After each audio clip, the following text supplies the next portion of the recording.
What's up YouTube, it's your boy Nash here, welcome back to the channel, and today I'm going to be giving you guys my predictions for the final stop on the road to WrestleMania known as Fastlane, which will be streaming on Peacock and the WWE Network. And I actually found, and before we get started, I actually found something out very interesting, because as of today, at the time of this recorded, which is obviously Thursday, March 18th, 2021, I found out that even though Peacock even though the WWE Network is on Peacock, you can actually still watch Fastlane in the US on the WWE Network, and then after that it goes straight to Peacock. That is what I actually found out. I don't know if I'll be able to watch Fastlane on the WWE Network, but I will be testing that theory out on Sunday. But I will still be able to watch NXT UK later on today, which is going to be incredible because you guys know tonight on NXT UK, Jordan Devlin will defend his Cruiserweight Championship against Trent Seven, who I guess apparently made it to the 205 mark, which you have to be at least 205 pounds or less to challenge for the Cruiserweight title. But with that being said, this is the last stop on the road to WrestleMania, and we kick things off with a challenge. Now, apparently, Riddle has yet to accept Mustafa Ali's challenge for the United States Championship. If you guys remember, this past Monday on Raw, Riddle defeated Mustafa Ali with the Bro Derek to retain the title because of the fact that the rest of Retribution cost Mustafa Ali the title. I think it's pretty safe to say that that the faction known as Retribution, it was all for nothing. It was all for nothing. I think it was just a complete waste. And if this match does happen on Sunday, I think Riddle will probably end up retaining the title, only because of the fact that he just won the title just a few weeks ago at Elimination Chamber, and honestly, this wouldn't surprise me. It wouldn't surprise me if that was the case. But I'm going with Riddle. Next up, we have a very rare matchup. We have an intergender match between Alexa Bliss and the Viper Randy Orton. If you guys remember, a few months ago, at a pay-per-view called TLC, Randy Orton set The Fiend on fire. And let me remind you, this was the last match of the whole card. If you guys remember the card in order, it was Chad Gable, Otis, Big E, and Daniel Bryan against King Corbin, Sami Zayn, Cesaro, and Shinsuke Nakamura.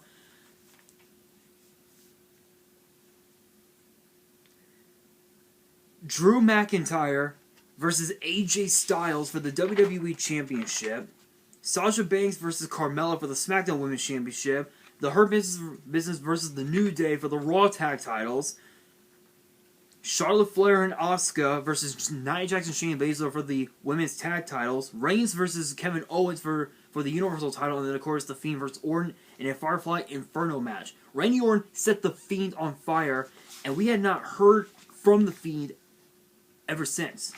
So I think it's pretty safe to say that The Fiend could very may well come back this Sunday at Fastlane. And if that's the case, then I think it's pretty safe to say that we're gonna get The Fiend versus Randy Orton at WrestleMania. But of course, with Bray Wyatt, this wouldn't be the first time. If you guys remember, at WrestleMania 37. If you guys remember at WrestleMania 37, you will know that Randy Orton had won the Royal Rumble match and decided to challenge Bray Wyatt for the WWE Championship. And Randy Orton ended up winning that title. That was his 13th title in WWE.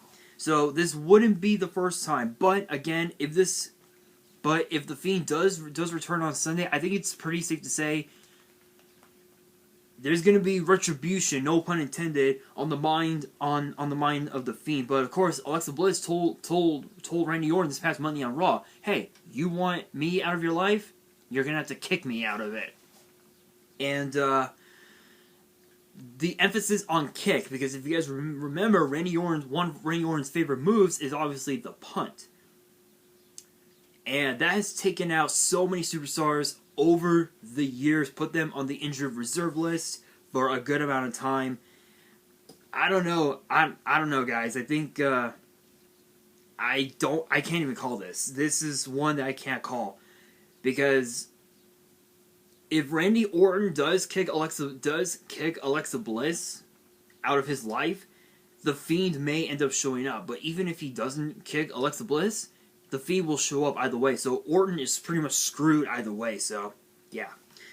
Next up, we have Braun Strowman versus Shane McMahon, and this is kind of interesting because this is actually Shane's first match in 2 years, I believe, if I remember right. First match in 2 years. Let's see.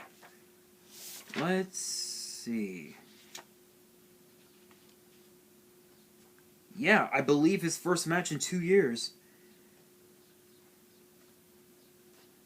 Because I believe the last match that Shane had was actually a tag match that featured Shane and Drew McIntyre against Roman Reigns and The Undertaker in a tag team no-holds-barred match. So I believe that was the last match that he had.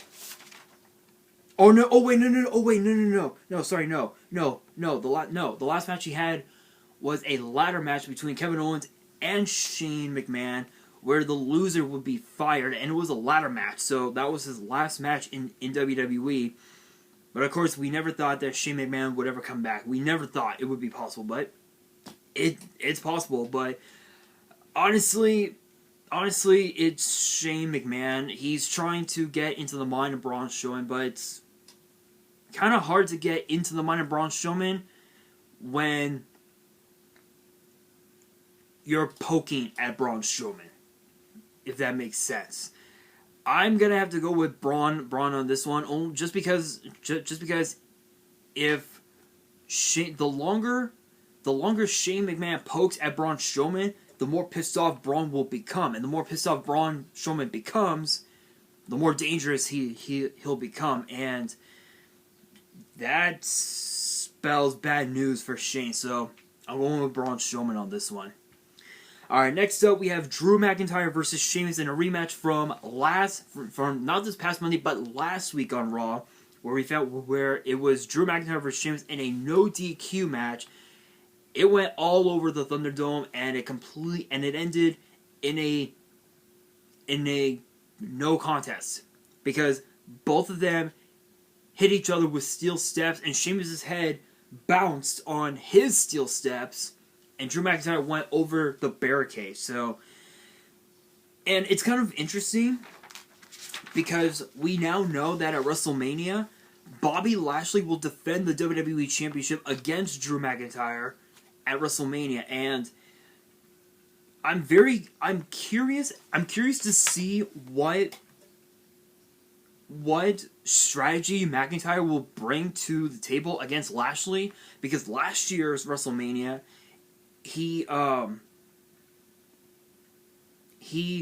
beat Brock Lesnar in like 5 minutes, which that was impressive. I did not think that would ever happen. And in fact, actually, the longest match that Lesnar had was I think an hour, if I remember correctly.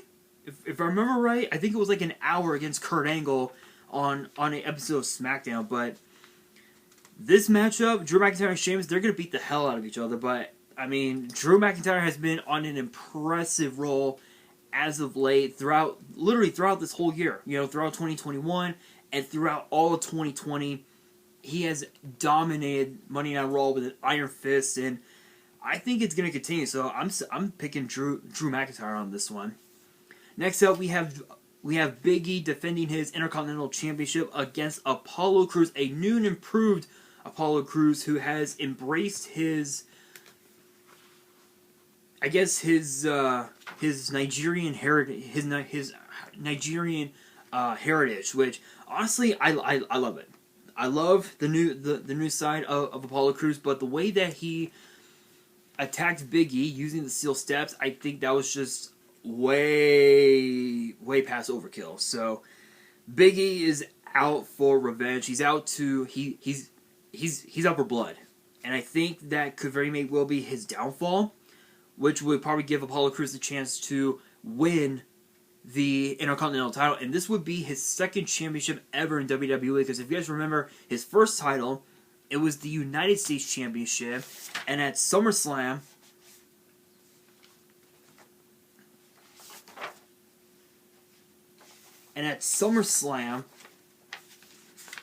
or I think,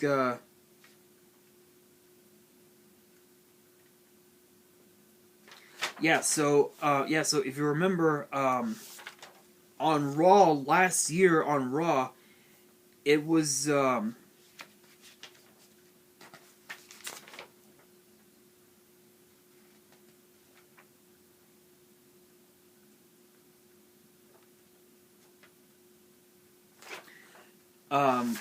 Apollo Crews had defeated Andrade on Raw last year to win the United States Championship, but he ended up losing the title at SummerSlam against Bobby Lashley?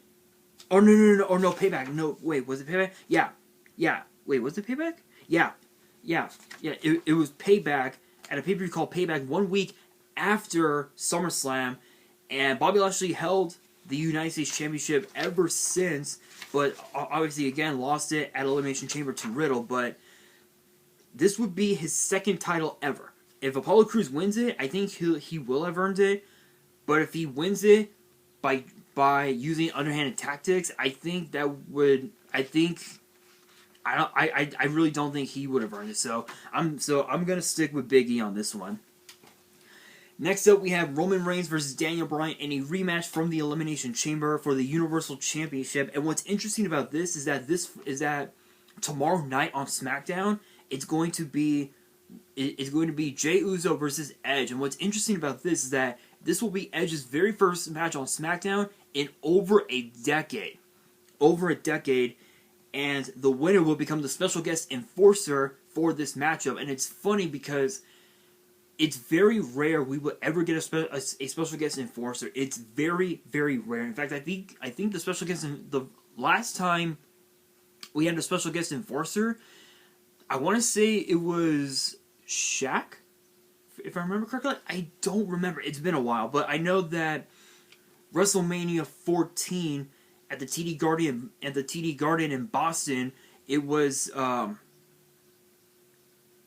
Shawn Michaels versus Stone Cold Steve Austin for the WWE Championship with Iron Mike Tyson as the enforcer. And what's funny is that he was a part of DX. He was technically a part of DX, but ended up double-crossing DX and sided with Stone Cold Steve Austin and counted Shawn's shoulders 1, 2, 3 in a fast count, mind you. A fast count. So the big question is, if Jey Uso wins, who is he going to favor? Odds are it'll probably be Roman Reigns, and he will ensure that Daniel Bryan loses the match on Sunday. But if Edge wins, he'll end up calling it down the middle, and Daniel Bryan could potentially win the match. So if that were the case, then WrestleMania it'll be Daniel Bryan versus Edge, and not Roman Reigns versus Edge. Honestly, this one is too hard to call. These are two extremely gifted athletes, but I mean, if I had to pick, I would have to say Roman. I think Roman's gonna win it, not because of the fact that he's gonna have Jey Uso in his corner, but I think it's more so because of the fact that he knows deep inside he can beat Daniel Bryan, and it's happened before. If you guys remember, I think it was at Fastlane in 2015 where Roman Reigns actually beat Daniel Bryan in order for him to retain his #1 contender spot against Brock Lesnar for the WWE title at WrestleMania 31 in Santa Clara. And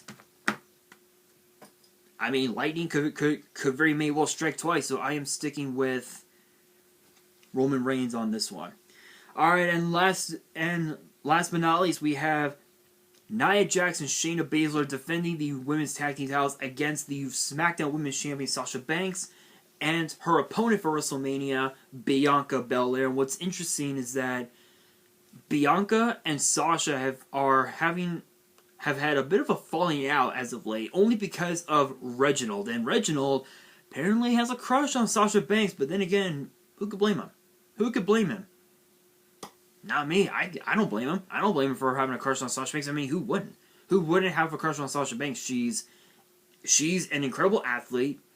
She's extremely gifted, and if I do say so myself, she's a very beautiful woman. If I say so myself, I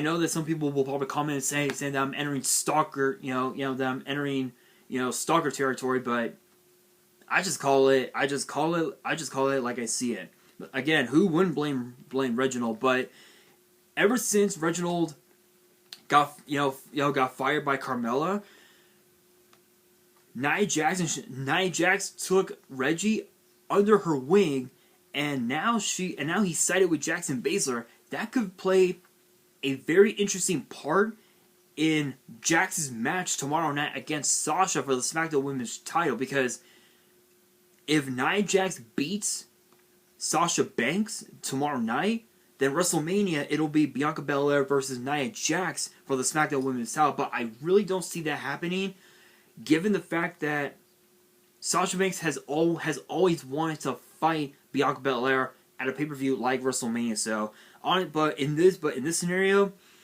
I don't know. That's kind of